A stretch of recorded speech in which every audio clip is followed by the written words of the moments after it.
सृष्टि के अणु परमाणु में मैं विद्यमान हूं। समय की धार पर सवार मैं भी शब्द और गूंज की एक धार हूं। मैं ओंकार हूं। तत्पश्चात अपने पतियों को यज्ञ करने के लिए बाध्य करती हैं। यज्ञ देवता प्रकट होते हैं तथा विवश होकर गौतम अहिल्या को गौवध के षड्यंत्र में फंसाते हैं। तब ऋषि व ऋषि पत्नियां उन दोनों का बहिष्कार कर उन्हें शुद्धि के लिए ब्रह्मगिरि की 3 बार परिक्रमा और गंगा का आवाहन करने के लिए बाध्य करती हैं। इसी कारण ऋषि गौतम और देवी अहिल्या ने अपने शुद्धिकरण के हेतु भगवान शिव की आराधना प्रारंभ की।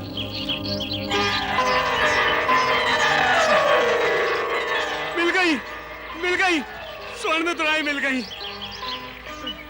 साधु बाबा ने सत्य ही कहा था कि आज चमत्कार होगा। मिल गई स्वर्ण मुद्राएं मिल गई।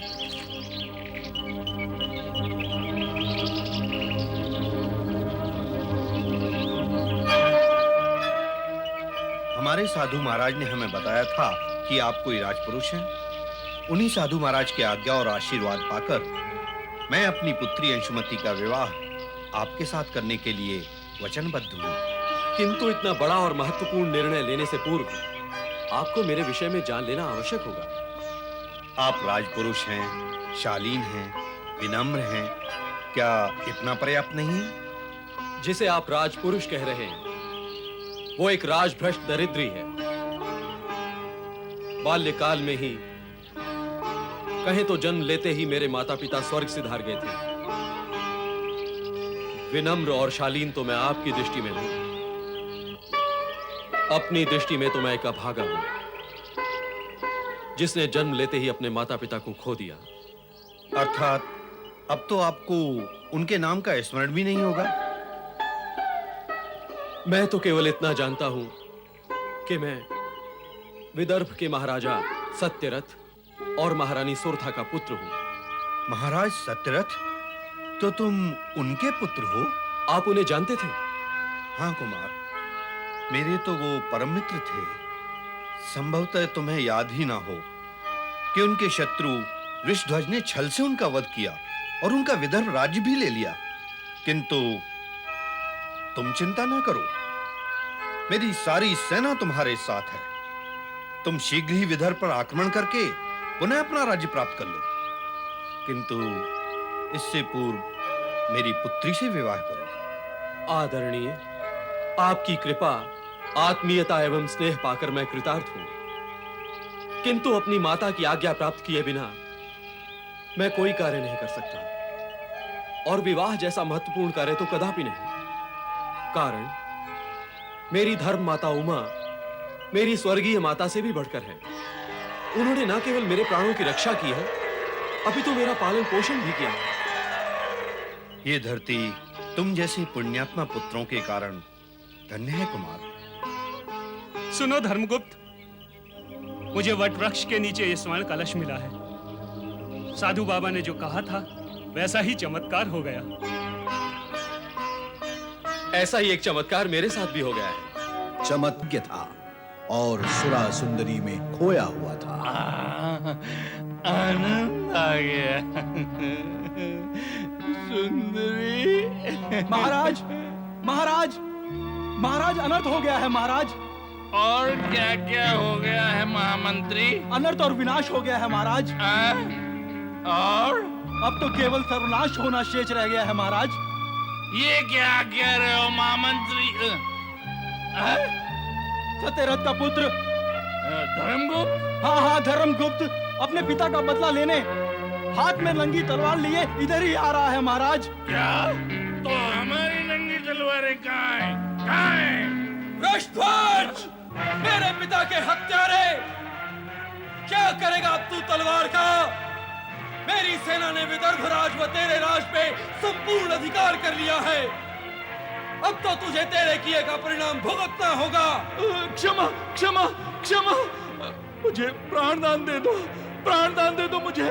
तूने किया था ये कार्य, तूने किया था ये क्षमा, तूने दिया था ये प्राणदान।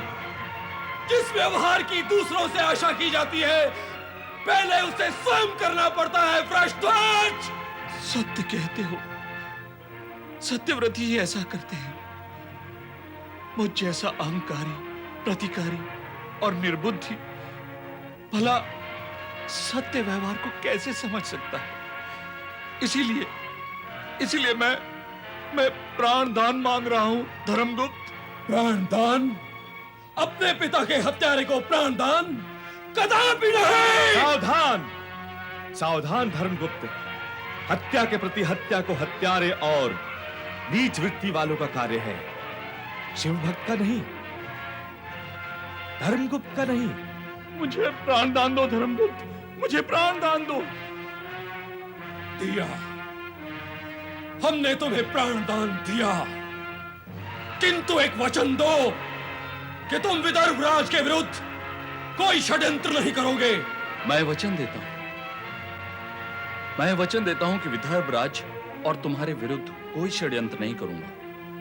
तुम्हारे लिए सदैव शुभकामनाएं करता रहूंगा।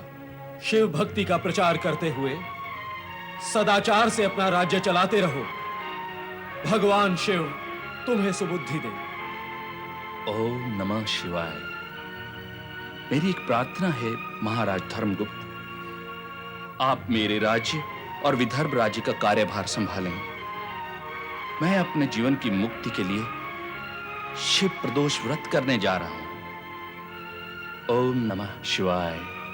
विदर्भ राज्य के प्रजाजनों, वर्षों पूर्व धर्मगुप्त के पिता सत्यरथ द्वारा प्रदोष व्रत पूर्ण न करने पर उनका वध हो गया था और उनका राज्य छिन गया था।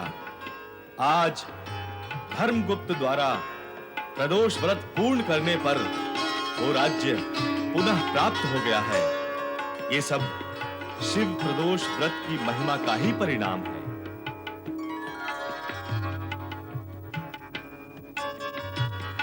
विदर्भराज महाराज धर्मगुप्त की जय। विदर्भराज महाराज धर्मगुप्त की जय। विदर्भराज महाराज धर्मगुप्त की जय।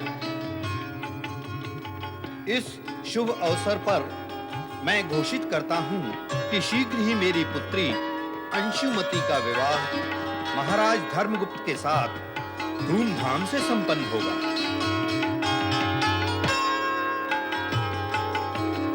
हर्षोल्लास के इस शुभ अवसर पर शिव कृपा से मैं आपको जो सूचित करना चाहता हूं, आज मैं जीवित आपके सामने खड़ा हूं तो वो मेरी माता उमा देवी की ममता का परिणाम है। इन्होंने पाल पोस कर मुझे बड़ा किया, इनका ये ऋण तो मैं उतार नहीं सकता, किंतु उपकारवश मेरा मस्तक सदा इनके चरणों में नतमस्तक रहेगा।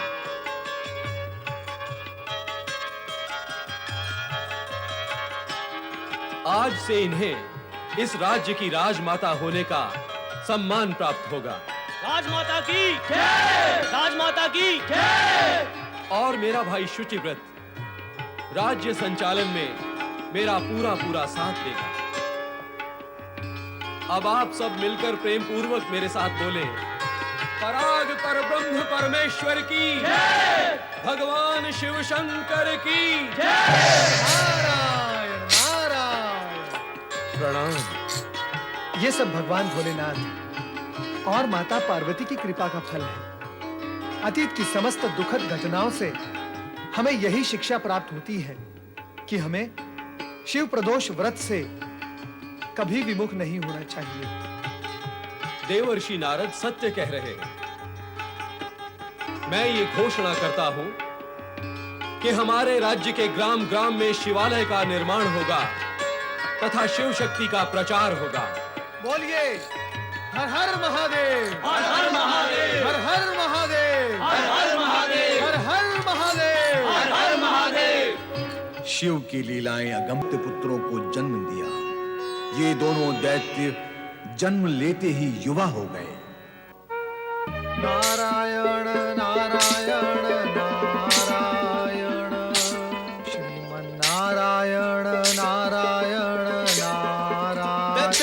हिरणाक्ष की केवल हमारा अधिकार होगा। नारायण नारायण। हमें तीनों लोकों पर अधिकार प्राप्त करना है और हम वो करके रहेंगे। हमारी इस विजय यात्रा में यदि कोई देवता या मनुष्य विरोध करे तो उसे कुचलकर हमें आगे बढ़ना होगा। जगत के विनाश के लिए एक असुर ही पर्याप्त होता है। यहाँ तो दो दो असुर राज तीनों लोकों पर आक्रमण करके विनाश लीला का आयोजन कर रहे हैं। नारायण नारायण। दैत्यराज हिरणाक्ष की ये विनाश लीला का तांडव प्रारंभ होने से पूर्व ही इस कटु सत्य की सूचना मुझे भगवान भोलेनाथ को दे ही देनी चाहिए। नारायण।